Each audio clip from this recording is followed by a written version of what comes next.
Okay, so to those of you who aren't privy to the information yet, the most recent Deadman tournaments in old school have been under heavy investigation. So let's watch some stuff about it. I've got a couple videos queued up here, and then I also have a statement that Jagex themselves have released, and let's talk about it. The anticipated finale to Deadman Armageddon took place on Saturday, and it was a sight to behold. In the finale, there are a total of 5 combat brackets, and so this tournament had $15,000 in prizes, or $3,000 for each bracket, and there were 5 brackets. the last man standing in each one walks away with $3,000. Yeah, there we go. Starting in the 45 to 50 combat bracket, Fog slowly forces everyone to just north of Falador, a multi-combat zone. Everyone here has selected particular sigils to increase their chances of survival, and they've got to outlast everyone else. A breach spawns, and the monsters start attacking players as well. In fact, Solo Mission gets comboed. Hit by Jad's Mage Hit and General Grardor. Dude, absolutely brutal. Imagine playing RuneScape with $3,000 on the line. Just imagine that feeling. Like, you can't make a mistake or else you miss out on one of the biggest paydays that you've ever gotten. For the KO. He had so much food left. The level 45 to 50 winner is tentatively announced pending checks from the anti-cheating team. Then the permadeath stage begins in the 51 to 70 bracket, then the 71 to 90 bracket, and so on and so forth. And Dino has masked up his chat for every bracket, playing each bracket one at a time. Again, we want to bang at the guys who are inside of us. Beautiful. Sounds like things are going well for Dino, I guess. No way, Tubby started attacking me, man. I'm absolutely... Done for. Done for. Not anymore, but we always love good sportsmanship, so he's hey, still man, a winner. Losers lose, you know? It's how it works. Unfortunately for this Deadman, there haven't been any lag spikes or disconnections as far as we can tell. Still, there are some people that have been disrupting the finale. This is where stuff actually starts to get kind of wild, though. So there's a whole bunch of bots that came about during this, and people think that it's because of one specific clan called Rot, right? And it's been thought that it's a whole personal thing going on. There's a lot of backstory behind all of this, but all you guys basically need to know, and I want to make this video because I thought it would be interesting for the people who follow me that aren't super into the backstory of everything, the things that are going on behind the scenes at Jagex. Like, this tournament that this company is holding that has $3,000 in prize money across 5 different brackets, so $15,000 in total up for grabs, has had major cheating in it, and this goes pretty deep. And this has happened over and over again in every single tournament that Jagex has happened. There has been some giant outcry after every single tournament has been finished. So let's watch this. Bots targeting players. Yeah. And there is speculation from a lot of players that these bots are run by the clan Rot. This year, team members from Rot were supposedly able to take the win in the 3rd and 5th bracket rounds of the finals, but not without the community being outraged and accusing the clan of multi-boxing and botting in order to get the wins. Look at the bots, by the way, chat. Look at the bots. Look at this. Look at the Rot bots. Pay attention. Look at these right here. Look Literally at all 50 people. Look, yeah. What is that, That's chat? horrendous. Like, bro, That's horrendous. Bro, what is that? Like, That's horrendous. It's literally like, So basically, imagine this. You're playing this game as one single person and somebody else is controlling 10 to 15 characters at the same time. So whatever target they decide that they're going to go for, they can go at it with a force that nobody else is capable of. And this is super against the rules. Like, this is the equivalent of saying, okay, we're in the Olympics right now, and we just have 10 clones of the same guy running the 500 meter or whatever. Just imagine that. like 20 to 30 accounts in that one. In just this bracket, chat. Yeah. In just this In bracket, just that Rot was doing bracket. this. They had this in bracket 1. We have one. And during this, a whole bunch of people are basically, especially in that clan, are just saying, oh, this is like a cry wolf situation. There's no proof of this, the blah, blah, blah. POVs. They had fucking like 50 fucking red D'hide MSB accounts just sitting in fucking Valley. The second you go in, you just get one hit. Yeah. Like they all just one hit. But like, how do they not get in trouble for I this? know. People are taking their frustration Yeah, obvious bots are obvious, dude.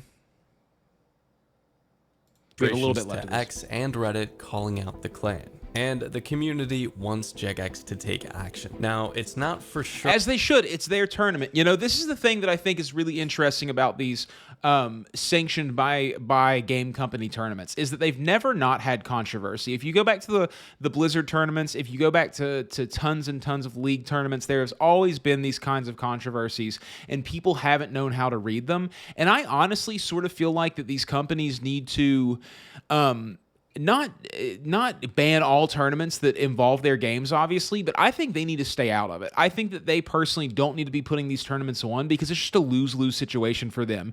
Either the absolute best scenario is that everything goes off perfectly and there's a little bit of extra publicity for their game, but that publicity is going to be for their game regardless of the fact of if they sanction that tournament or not. The main thing that seems to happen is that players or bots or something, malactors, something in general happens every single time that creates a whole big controversy, and then people have a negative opinion of the video game company that put the tournament on. That's what happens every single time. It happened with Blizzard and their winners in the tournaments, or in the tournaments that they've held for Warcraft 3, where they've had all these issues with the actual game glitching out and crashing for people who are actually in the tournament.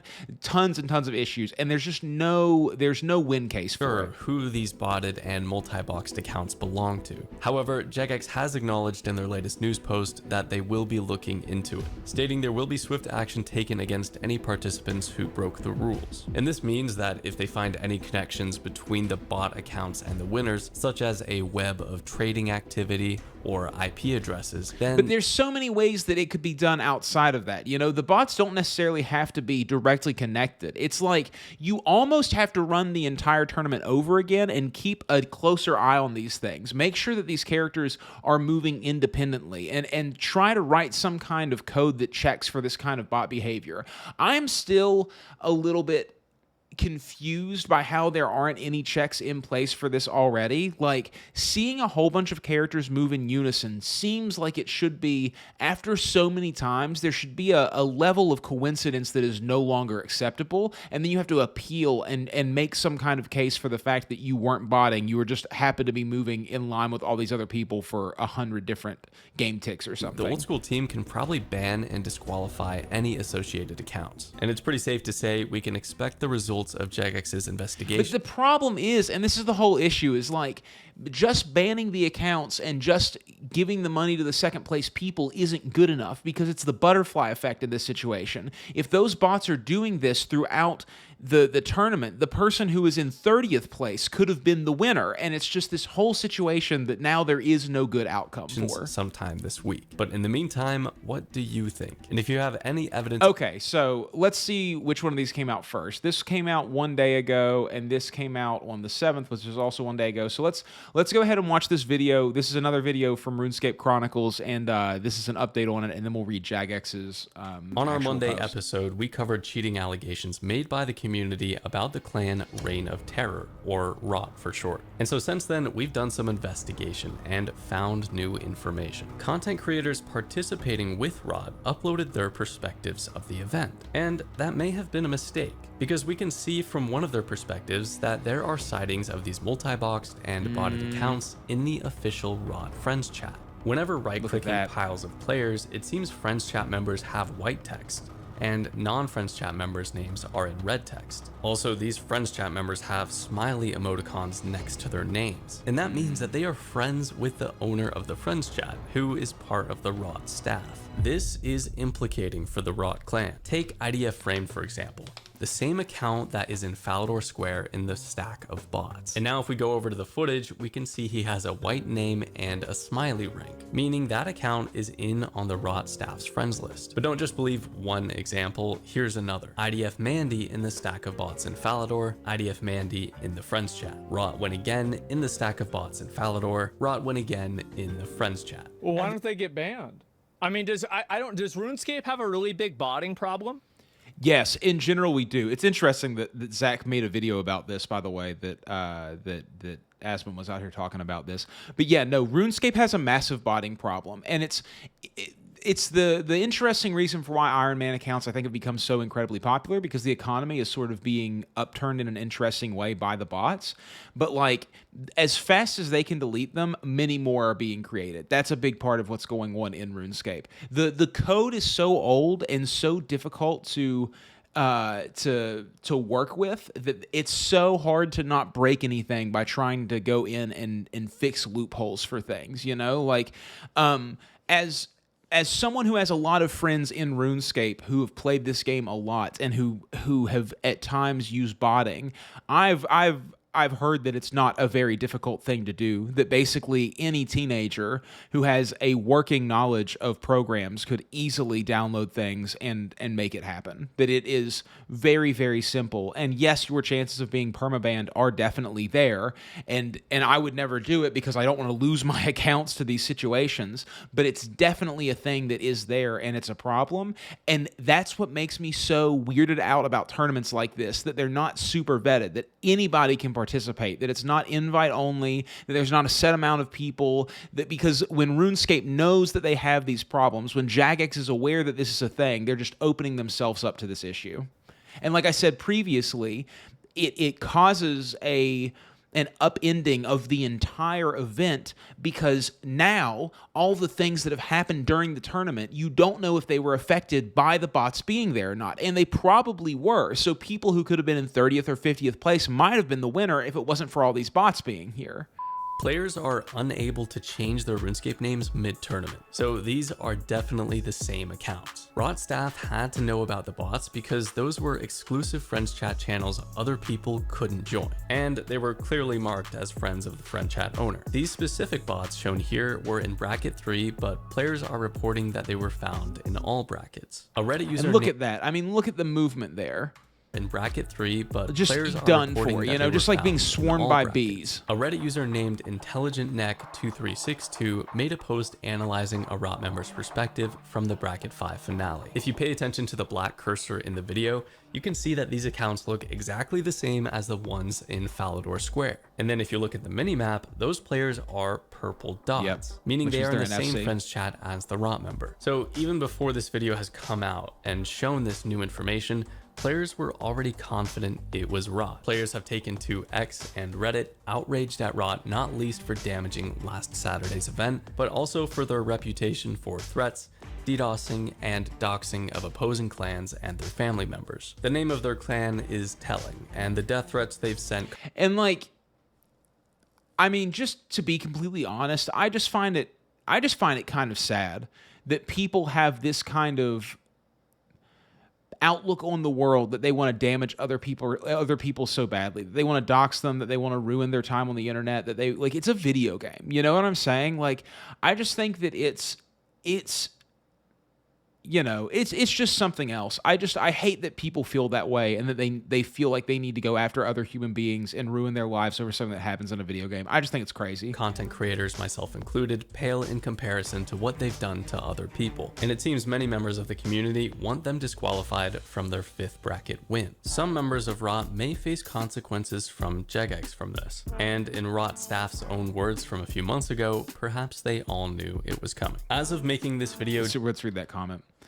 Yeah, who you team with and join a CC with is in your control. Come on, don't play innocent here, dude. You knew what was coming. Dude, that's crazy, bro. Own words from a few months ago, perhaps they all knew it was coming. As of making this video, Jagex has just posted a new update. They thanked us for our patience as investigations are ongoing, and since the finale ended, Jagex has issued unappealable permanent bans to over 140 accounts. So let's go and read this statement from Jagex right now, which I have pulled up right here. It's Deadman Armageddon. Next steps. Thank you for your patience. As the team has been investigating foul play during the Deadman Armageddon finale events, investigations are ongoing, but we'd like to offer you an update in the meantime. Rest assured, we are taking this very seriously. Since the finale ended, we have issued unappealable permanent bans to over 140 accounts. To clarify, this means they have been banned from Old School entirely, and not just Deadman. So all across the game, those accounts are completely banned, which, like, you know, for some people, dude, isn't a big deal. People can just, unless they're IP banned, which I kind of doubt they are, they can just make a new account and do this over again. People pride themselves on how quickly they can make burner accounts in this game, and like, especially if they're using bots, it's just not that big of a deal. Like, I almost feel like you need to IP ban these people and work really hard to keep them out of the community if they're willing to go to these extremes. We would like to carry out further additional checks before we are able to fully announce the winners, and we will provide more information on this when we are able to do so. Any further bans will also be included within our winners announcement post. I would like to see a closed off version of RuneScape that is only for tournaments, and I would like tournaments to be invite only. Like, I know that sounds crazy, but like, that seems to be what I think is going to happen if things like this continue to happen. I mean, if you look back into, because I have over the past few days, all of the different Deadman tournaments that they've had over the years, there has been something that has gone wrong every single time. And I just think it's like, you know, it's difficult, man. I don't know. If you feel like you have any information regarding foul play in Deadman that may aid our investigations, please send an email to tipoff@jagex.com, ensuring the subject body is DMM 2024, and any links included are from Imgur, YouTube, Gazo, or Streamable only. Please note that the team will not reply to any emails sent to this address. They're asking you to narc. I doubt that anyone will actually narc, but maybe. Deadman Armageddon has come to an end, and what a ride it has been over the last 2 weeks. We saw a huge amount of players get involved, and we'd like to thank everybody who tried the game content. Yeah, dude, I mean, I just, you know, it's frustrating for sure to see all of this happen, but like I am glad that these game modes are happening. I just don't know how much make a game mode, and then like when you put the cash prize in there, anytime you make the win state that valuable, you're running this risk and this issue of people who are going to take advantage of loopholes in the game and use malfeasance to and malpractice to win. That's just what's going to happen, you know. So I don't know. I don't know if what they should do in the future. I mean, those are like my basic thoughts, just off the rip, of that they should have a closed system and that they should only have invite only, and you know, everyone should be vetted as being a real person, and you know, all that stuff. And that's not just for Dead. It's not that hard to. I mean, some people have had accounts for so long, like, and I don't think it would be that hard to verify the identity of, you know, 5,000 people. You know what I'm saying? Like, you could write a system for it. That's also their main RuneScape profile as well. The team isn't able to announce all the winners yet, and any further bans will be included in their winners announcement post. Hopefully 140 people banned, though. That's how many people were involved in it. That's a lot of people. we can expect that in the next week. If you have any other rule-breaking information on the Deadman finale, be sure to send an email to Jagex with the subject line on screen. And when the team makes an announcement about future bans and actual Deadman winners, we'll be talking about it here. RuneScape Chronicles only uploads the most important updates from the world of RuneScape. I'm already subscribed to RuneScape Chronicles. You guys should like the video. He does a great job. That's everything that's on here about this situation. Tell me what you guys think down below, if you don't mind, and let me know like what your thoughts are about this situation. I know a lot of people who watch these videos probably don't even know that this is going on, or aren't really interested in this kind of drama that's happening within the game. But it's definitely interesting to know like what the stakes are as somebody who plays this game and enjoys getting better at it, that like these are the kinds of things that are happening and going on behind the scenes. So I just thought it was interesting, and I thought I'd talk about it. So that's everything for the day. Peace out, fellas. Bye.